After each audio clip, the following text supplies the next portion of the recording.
Sir హైదరాబాద్‌లో నియోజకవర్గం అయినటువంటి జూబ్లీ హిల్స్‌లో ఉప ఎన్నిక జరగబోతుంది. ఏంటి సార్ సిట్టింగ్ స్థానం బీఆర్ఎస్ కాపాడుకుంటదా? లేకుంటే కాంగ్రెసు అధికారంలో ఉంది కాబట్టి ఉప ఎన్నిక గెలుస్తదా? ఒక 3, 4 అంశాలు మనం చూసినట్టయితే పరిస్థితి బీఆర్ఎస్‌కి అనుకూలంగా ఉండాలి. హ్మ్. ఒకటేందంటే గత ఎన్నికలకు ఇప్పటికి ఈ 2 ఇయర్స్ కూడా కాలేదింకా. కాంగ్రెస్ పెద్దగా చేసిందేం లేదు. హ్మ్. హ్మ్. టీఆర్ఎస్‌ను మరిపించాలి. గతంలో టీఆర్ఎస్‌లో ఓట్లేసిన వాళ్ళను తన దారికి తెచ్చుకోవాలనుకుంటే ఆ జూబ్లీ హిల్స్ నియోజకవర్గంలో గాని, రాష్ట్రంలో గాని పాజిటివ్ ఏం లేదు కాంగ్రెస్. హ్మ్. అంతటా కొంత వ్యతిరేకతే ఉన్నది. ఎందుకంటే 6 గ్యారంటీలు ఇచ్చాడు. ఆ పేరుతో 13 హామీలు ఖచ్చితంగా అమలు చేయాల్సి ఉండే. ఇవి అమలు చేయలేదు అనేది ఆ బాధ అనేది ప్రజల్లో ఉంది. జూబ్లీ హిల్స్ అనంగానే మనం అనుకుంటాం అన్ని పెద్ద పెద్ద బంగ్లాలు హ్మ్. ఒక్కొక్కరిది ఎకరంలో ఉంటది.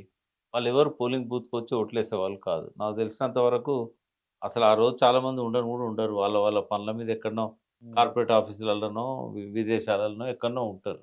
ఉన్నవాళ్ళు గూడా ఆ మహిళలు గాని, వాళ్ళ పిల్లలు గాని, వాళ్ళు వచ్చి పోలింగ్ బూత్‌లో ఈ క్యూలో మాసిన బట్టలేసుకున్న ఆ స్లమ్ పీపుల్‌తో లైన్‌లో నిలబడి ఓట్లెయ్యరు. ఎండలో, హ్మ్. ఒక్కోసారి వర్షం పడ్డప్పుడు క్యూలలో నిలబడి ఓట్లెయ్యరు. హ్మ్. పోనీ అక్కడ వీళ్ళను డైరెక్ట్‌గా తీసుకపోయి పోలీసులు, గన్‌మెన్‌లు హ్మ్. ఓట్లేయిస్తారా అంటే అట్లా చేయడానికి లేదు. లేదు. అన్నీ సీసీ కెమెరాస్ ఉంటాయి. ప్రజలు గూడా ఊరుకోరు. హ్మ్. ఆ! కాబట్టి ప్రధానంగా ఆ సెక్షన్ ఓట్లలో పాల్గొనదు గాబట్టి ఎక్కువ స్లమ్ పీపులే జూబ్లీహిల్స్‌లో చాలా స్లమ్స్ ఉన్నాయి. అవును. ఈ స్లమ్ వాళ్ళు పేదరికంలో ఉన్నవాళ్ళు, మధ్య తరగతి వాళ్ళు, వీళ్ళు కాంగ్రెస్‌కి ఓట్లేయాలంటే కాంగ్రెస్ పెద్దగా ప్రభావితం చేసిందైతే ఏం కనబడతలేదు. సెకండ్ పాయింట్ ఏందంటే గోపీనాథ్ గారు 3 సార్ల ఎమ్మెల్యేగా గెలిచారు. అవును. టీడీపీ నుంచి గెలిచారు. మళ్ళీ టీఆర్ఎస్‌లోకొచ్చినాక 2 సార్లు గెలిచారు. ఆయన మీద వ్యక్తిగతంగా వ్యతిరేకత ఉంటే మొన్న ఓడిపోయేవాడు. అవును. రాష్ట్రమంతటా గూడా యాంటీ టీఆర్ఎస్ వేవ్ నడిచింది.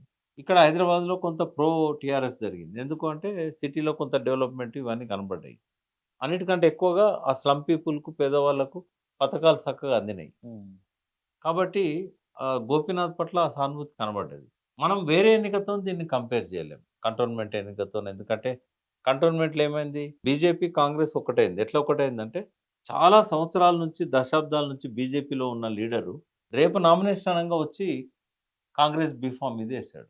అప్పటికప్పుడు ఆయన క్యాడర్ అంతా ఆయన ఎంబడి ఉంటది తప్ప పార్టీ ఎంబడి ఉండరు వాళ్ళు. పార్టీ ఓ డమ్మీ క్యాండిడేట్ పెట్టింది. పోనీ హ్మ్. నిజంగానే మన క్యాండిడేట్ కాంగ్రెస్‌లో పోయిండు కాబట్టి మన పార్టీని బతికించుకుందాం. అంటే ఎవరో అనామకునికి వాళ్ళు టికెట్ ఇచ్చారు. ఇది రాజకీయాల్లో ఒక డ్రామా నడుస్తా ఉంటది. ఇప్పుడు కూడా జూబ్లీహిల్స్‌లో అదే నడుస్తా ఉంది. హ్మ్.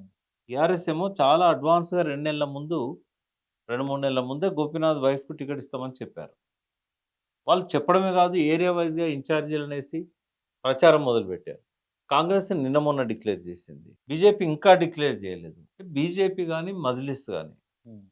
నా అంచనా ప్రకారం ఏందంటే ఈ 2 గూడా పరోక్షంగా బీఆర్ఎస్‌ని ఓడించాలనే లక్ష్యం కోసం పనిచేస్తాయి. ఓవైసీ ఫ్యామిలీ కొంత కేసీఆర్ దగ్గరగా ఉన్నా గూడా మారిన పరిస్థితుల వల్ల వాళ్ళు రేవంత్ రెడ్డి మాట వినాల్సొస్తుంది. నవీన్ యాదవ్ వాళ్ళ క్యాండిడేట్ ఇదివరకు.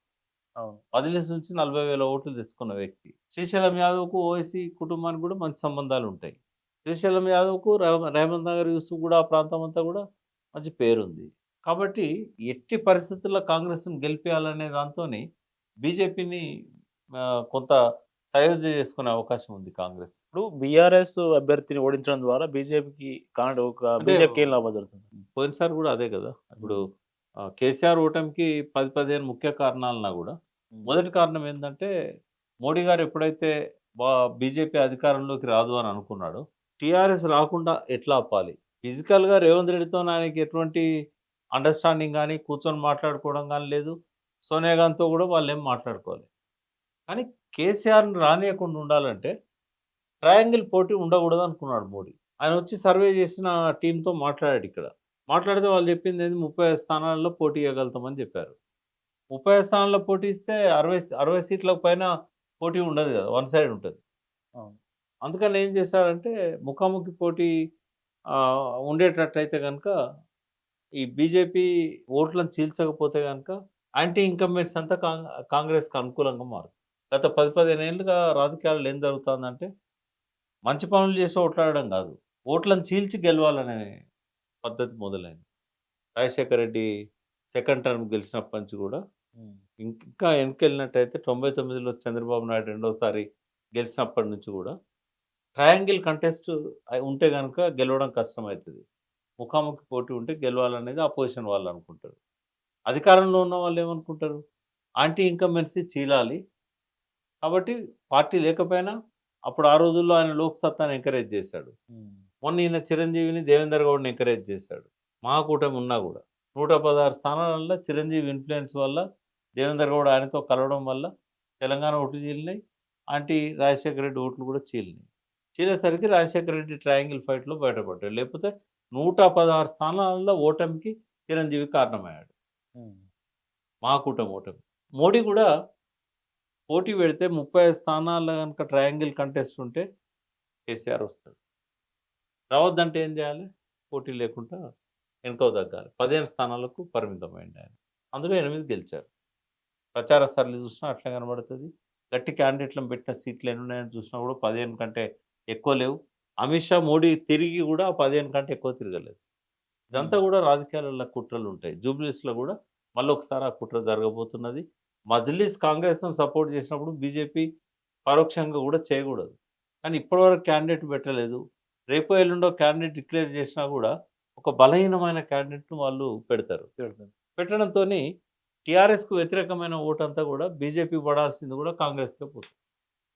మజ్లిస్‌కి ఏందంటే ఎప్పుడు వాళ్ళు ఆ 7 సీట్లు తప్ప 8వ సీటు మీద వాళ్ళు దృష్టి పెట్టారు. వాళ్ళకు ఆ పోటీలో కాంగ్రెస్ ఏదన్నా పరోక్షంగా హామీ ఇచ్చిందనుకోండి, డమ్మీ క్యాండిడేట్ పెడతారు. అంతే.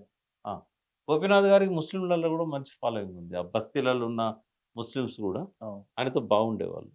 కాబట్టి నిజానికి ఖచ్చితంగా సింపతివే ఉంటుందని నేను అనుకుంటున్నా. ఇవన్నీ కూడా బీఆర్ఎస్కి అనుకూలంగా ఉన్న ఫ్యాక్టర్స్.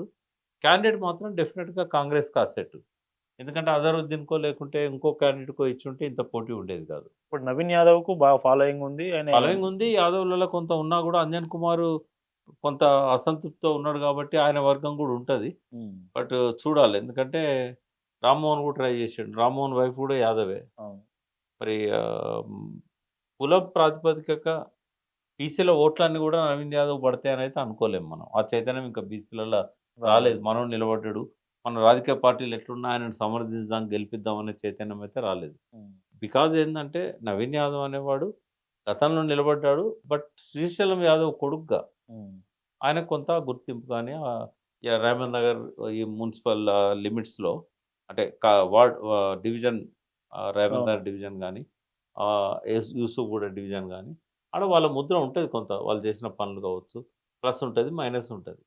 బట్ ఏదున్నా కూడా యువకుడు అయితే టీఆర్ఎస్‌తో బలంగా పోటీ ఇవ్వచ్చు కానీ ఎడ్జ్ ఇవాల్టి వరకు అయితే కొంత టీఆర్ఎస్‌కే ఉన్నట్టు సర్వేలు చెప్తున్నాయి. మరి రాబోయే నవంబర్ 11 కాబట్టి ఇంకా 2 వారాల పైన టైం ఉంది కాబట్టి చూడాలి మరి. అంటే దాదాపు 25 రోజులు దాకా ఉన్నట్టుంది ఇంకా టైం.